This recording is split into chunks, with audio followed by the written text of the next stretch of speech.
അങ്ങനെ Real Madrid വീണ്ടും UCL ജേതാക്കളായി മാറിയിരിക്കുകയാണ്. 15ാമത്തെ തവണയാണ് അവർ കപ്പടിക്കുന്നത്. Welcome to Mallu football. ഇപ്പൊ നിങ്ങൾ ഈ ചാനൽ സബ്സ്ക്രൈബ് ചെയ്തില്ലെങ്കിൽ നിങ്ങളെ സപ്പോർട്ട് പ്രതീക്ഷിക്കുന്നു. എന്തൊക്കെ പ്രശ്നങ്ങൾ ഉണ്ടായാലും, ഏതൊക്കെ മോശം പെർഫോമൻസിലൂടെ പോയാലും, ഫൈനലിലേക്ക് വരുമ്പോൾ അവർ ഓപ്പർച്യൂണിറ്റി ക്രിയേറ്റ് ചെയ്യും, കൃത്യമായിട്ട് അത് കൺവേർട്ട് ചെയ്യുകയും ചെയ്തു. ഇന്നും അത് തന്നെയാണ് സെക്കൻഡ് ഹാഫിൽ നമ്മൾ കണ്ടത്. എന്തായാലും ഡോർമുണ്ടിന് നമ്മൾ ക്രെഡിറ്റ് കൊടുത്തേ മതിയാവും. ഫസ്റ്റ് ഹാഫിൽ ഒരു കിടിലം പെർഫോമൻസ് ആണ് ഡോർമുണ്ട് കാഴ്ചവെച്ചത്. അപ്പൊ ഞാൻ വിചാരിച്ചു അവർ ലോ ബ്ലോക്ക് ഇട്ടിട്ട് വളരെ ഡിഫെൻസീവ് ആയിട്ടായിരിക്കും കളിക്കാൻ പോകുന്നത്. പക്ഷെ അങ്ങനെയൊന്നുമല്ല. കൃത്യമായിട്ടുള്ള കൗണ്ടർ അറ്റാക്കിംഗ് പ്ലാനോടെയാണ് എഡിൻ ടാസിച്ച് ടീമിനെ ഇന്ന് കളത്തിലിറക്കിയത്. ഒരു 15 മിനിറ്റ് കഴിഞ്ഞതോടെ ആ ഒരു 15 മിനിറ്റ്സ് 45 മിനിറ്റ് സ്പാനിൽ 5ഓളം കിടിലൻ ചാൻസുകൾ ഡോർമുണ്ട് ക്രിയേറ്റ് ചെയ്തു. എടുത്തു പറയേണ്ട 1-2 പെർഫോമൻസ് ഉണ്ട്. അഡിയമി ലെഫ്റ്റ് വിങ്ങിലൂടെ 3-4 പ്രാവശ്യം കൗണ്ടറിന് വേണ്ടിയിട്ട് ബോളുമായിട്ട് പോയി. പക്ഷേ ഫൈനൽ തേർഡിലേക്ക് വരുമ്പോൾ ഒരു ക്ലിനിക്കൽ ആയിട്ട് ബോൾ കൺവേർട്ട് ചെയ്യാൻ ഡോർമുണ്ടിന് സാധിച്ചില്ല. അത് തന്നെയാണ് ഇന്നത്തെ പരാജയത്തിന്റെ പ്രധാനപ്പെട്ട കാരണം. ഇപ്പൊ റയലിനെതിരെ കളിക്കുമ്പോൾ ഇതുപോലുള്ള ചാൻസുകൾ കൺവേർട്ട് ചെയ്തിട്ടില്ലെങ്കിൽ അത് ബാക്ക് ഫെയർ ആവും. സെക്കൻഡ് ഹാഫിൽ അത് സംഭവിച്ചു. ഇപ്പോൾ ഫുൾക്കഗ് ആയാലും 1-2 ഹാഫ് ചാൻസുകൾ ഉണ്ടായിരുന്നു. പക്ഷേ കാര്യമായിട്ടുള്ള ഒരു മുന്നേറ്റം കൊണ്ടുവരാൻ പുള്ളിക്കും കഴിഞ്ഞില്ല. ഒരു ഇഞ്ചുറി ഒക്കെ കഴിഞ്ഞിട്ട് ഒരു ഇടവേളയ്ക്ക് ശേഷമാണ് കോർട്ടു ആ കളിയിലേക്ക് തിരിച്ചു വരുന്നത്. പുള്ളിയുടെ 1-2 കിടിലൻ സേവ്സ് ഒക്കെ ഉണ്ടായിരുന്നു. റയലിന്റെ സൈഡിൽ നിന്ന് ഒരുപാട് ചാൻസുകളൊന്നും ഫസ്റ്റ് ഹാഫിൽ ഉണ്ടായിരുന്നില്ല. ലെഫ്റ്റ് വിങ്ങിലൂടെ വിനീഷ്യസ് ജൂനിയർ 1-2 ഹാഫ് ചാൻസുകൾ ക്രിയേറ്റ് ചെയ്തു. ബെല്ലിംഗാം ഫസ്റ്റ് ഹാഫിൽ ഒരു കൃത്യമായിട്ടുള്ള മുന്നേറ്റമൊന്നും നടത്താൻ കഴിഞ്ഞിട്ടില്ല എന്നുള്ളത് വസ്തുതയാണ്. ഇവിടെ മിഡ്ഫീൽഡിൽ ടാർസിച്ച് വളരെ കൃത്യമായിട്ട് പ്ലേയേഴ്സിനെ ഓവർലോഡ് ചെയ്തു. ഒരു ത്രൂ പാസ് കൊടുക്കാനോ അല്ലെങ്കിൽ ബോൾ മിഡ്ഫീൽഡിൽ നിന്ന് പ്രോഗ്രസ് ചെയ്യാനോ പലപ്പോഴും കഴിയാതെ പോകുന്ന റയലിനെ നമ്മൾ കണ്ടിട്ടുണ്ടായിരുന്നു. പക്ഷേ അവർ മെന്റലി കളിയിൽ പിടിച്ചു നിന്നു. ഡിഫെൻസീവില് 1-2 ക്ലോസ് റേഞ്ചിലുള്ള സേവ്സ് ഒക്കെ ഉണ്ടായിരുന്നു. അവർക്കറിയാമായിരുന്നു സെക്കൻഡ് ഹാഫിൽ ചാൻസ് വരും, കൃത്യമായിട്ട് കൺവേർട്ട് ചെയ്യാൻ പറ്റുന്നു. അതുപോലെ തന്നെ സംഭവിച്ചു. സെക്കൻഡ് ഹാഫിന്റെ ആദ്യഘട്ടത്തിലും ഡോർമുണ്ട് ചാൻസുകൾ ക്രിയേറ്റ് ചെയ്യുന്നുണ്ടായിരുന്നു. അഡിയമി എങ്ങനെയാണ് ഈ ചാൻസുകളൊക്കെ മിസ് ചെയ്തതെന്ന് അറിയില്ല. പുള്ളി ഫിസിക്കലായിട്ട് കുറച്ചുകൂടി ബൾക്കപ്പ് ആവേണ്ടത് വളരെ അത്യാവശ്യമാണ്. കാരണം സ്പീഡ് ഉണ്ട്, ബോൾ കൺട്രോൾ ഉണ്ട്.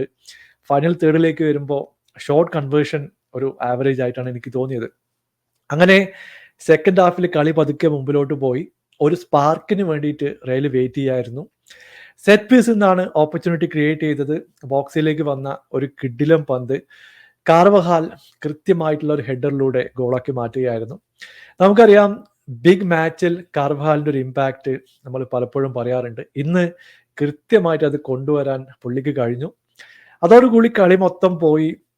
റയൽ പതുക്കെ കളിയിലേക്ക് തിരിച്ചു വന്നു. കോൺഫിഡൻ്റ് ആയിട്ട് പ്രസ് ചെയ്യാൻ തുടങ്ങി, ബോൾ റിക്കവർ ചെയ്യാൻ തുടങ്ങി. ഒന്നിനു പിറകെ ഒന്നായിട്ട് ചാൻസുകൾ വന്നു. ഇവിടെ കളി കുറച്ചുകൂടി ഓപ്പൺ അപ്പ് ആയി. ഈ സമയത്താണ് ഡോർമുണ്ട് സൈഡിൽ നിന്ന് മറ്റൊരു ബ്ലണ്ടർ നമ്മൾ കാണുന്നത്. ഇപ്പൊ ലെഫ്റ്റ് വിങ്ങിൽ നിന്ന് മാറ്റേഴ്സിന് ഒരു ബോൾ ബാക്ക് പാസ് ആയിട്ട് കൊടുക്കുകയായിരുന്നു. ഈ പാസ് ഡയറക്റ്റ് ആയിട്ട് പോയത് റയലിന്റെ കാലിലേക്കാണ്. വിനീഷ്യസ് ജൂനിയറിന് ഒരു ഓപ്പൺ ചാൻസ് കിട്ടി. പുള്ളി വളരെ കൃത്യമായിട്ട് 83 മിനിറ്റിൽ അത് കൺവേർട്ട് ചെയ്യുകയും ചെയ്തു. അതോടുകൂടി കളി കയ്യിന്ന് പോയി. പിന്നീട് ഒരു ഹാഫ് ചാൻസ് ഒക്കെ റയലിന് കിട്ടിയിട്ടുണ്ടായിരുന്നു. പക്ഷെ അത് ഗോളാക്കി മാറ്റാൻ അവരെ കൊണ്ട് കഴിഞ്ഞില്ല. എന്നാൽ ഡോർമുണ്ടിന്റെ സൈഡിൽ അവസാനത്തെ 10 മിനിറ്റിൽ ഫുൾക്കർഗിന്റെ ആ ഒരു ഓഫ് സൈഡ് ഹെഡർ മാറ്റി നിർത്തി കഴിഞ്ഞിട്ടുണ്ടെങ്കിൽ കാര്യമായിട്ടുള്ള ഒരു മൊമെന്റം കൊണ്ടുവരാൻ അവർക്കും കഴിഞ്ഞില്ല. അങ്ങനെ 2-0 വിജയത്തോടെ റയൽ 15ാമത്തെ കിരീടം സ്വന്തമാക്കുകയും ചെയ്തു. ഇവിടെ എടുത്തു പറയേണ്ട കുറച്ച് പെർഫോമൻസ് ഉണ്ട്. നമുക്കറിയാം ടോണി ക്രൂസിന്റെ കരിയറിലെ അവസാനത്തെ മാച്ചാണ്. എന്തായാലും ഹിസ്റ്റോറിക് ആയിട്ടുള്ള ഒരു മാച്ച് തന്നെയായിട്ടാണ് നമുക്ക് തോന്നുന്നത്. കാരണം UCL അടിക്കുക, അതിനുശേഷം വിരമിക്കുക, ഒരു ലെജൻഡറി പെയർ ആയിട്ട് പുള്ളി ചരിത്രത്തിന്റെ താളുകൾ ഉണ്ടാവും എന്നതിൽ യാതൊരു സംശയവുമില്ല. എന്നാൽ മാർക്കോ റൂയിസിന്റെ കാര്യം നമുക്ക് എടുത്തു പറയേണ്ടതുണ്ട്. പുള്ളി ബോയ്ഹുഡ് ക്ലബ്ബാണ്, വളരെ കാലമായിട്ട് ക്ലബിലൂടെ മുമ്പോട്ട് പോകുന്നത്. അൺഫോർച്ചുനേറ്റ്ലി പുള്ളിക്ക് കപ്പടിക്കാൻ സാധിച്ചില്ല. പക്ഷേ ഡോർമുണ്ട് നന്നായിട്ട് തന്നെ കളിച്ചു. എഡിൻ ടാസിച്ചിനും ടീമിനും നമ്മൾ ക്രെഡിറ്റ് കൊടുക്കണം. കാരണം ഒരു പോസിറ്റീവായിട്ടുള്ള പെർഫോമൻസ് അവർ പുറത്തെടുത്തു. കുറച്ച് അൺലക്കി ആയിരുന്നു.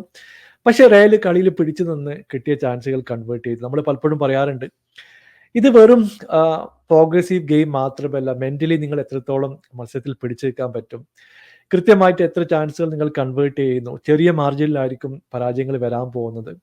അത് ഇന്നത്തെ മത്സരത്തിൽ കൃത്യമായിട്ട് കാണുകയും ചെയ്തു. ഇപ്പൊ ചാൻസുകൾ നോക്കി കഴിഞ്ഞിട്ടുണ്ടെങ്കിൽ 13ഓളം ചാൻസുകൾ രണ്ട് ടീമുകളും ക്രിയേറ്റ് ചെയ്തു. 5 ഷോട്ട് ഓൺ ടാർഗറ്റ് ഉണ്ടായിരുന്നു. മറ്റു ടീമിന് 6 ഷോട്ട് ഓൺ ടാർഗറ്റ് ഉണ്ടായിരുന്നു. പൊസിഷൻ 58% പൊസിഷൻ റയലിനുണ്ടായിരുന്നു. പക്ഷേ ഓവറോൾ പ്ലേ മേക്കിംഗ് നോക്കിക്കഴിഞ്ഞിട്ടുണ്ടെങ്കിൽ ഫസ്റ്റ് ഹാഫ് ഞാൻ ഡോർമുണ്ടിന് കൊടുക്കും. അവസാനത്തെ ഒരു 25 മിനിറ്റ്സ് റയലിന്റെ കയ്യിലായിരുന്നു.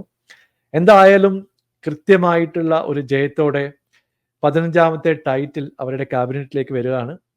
പ്ലേയേഴ്സിനെ സംബന്ധിച്ചിടത്തോളം ഒരു പോസിറ്റീവ് പെർഫോമൻസ് ആണ്. വിനീഷ്യസ് ജൂനിയർ മറ്റൊരു ഗോൾ അടിച്ചുകൊണ്ട് ചരിത്രത്തിൽ ഇടം നേടിക്കഴിഞ്ഞു. എനിക്ക് തോന്നുന്നു ഇതുപോലുള്ള അവസരങ്ങളിൽ പ്ലേയേഴ്സ് അവസരത്തിനൊത്ത് ഉയരുന്നത് റയലിൽ നമ്മൾ പലപ്പോഴും കാണാറുണ്ട്. അൻസലോട്ടിയെ സംബന്ധിച്ചിടത്തോളം പുള്ളിയുടെ കരിയറിലെ മറ്റൊരു അച്ചീവ്മെന്റ് ആയിട്ട് ഇത് മാറിക്കഴിഞ്ഞു. നിങ്ങളുടെ അഭിപ്രായം താഴെ അറിയിക്കുക. പുതിയൊരു വീഡിയോയുമായി വീണ്ടും കാണാം. Thank you so much for watching. Bye for now.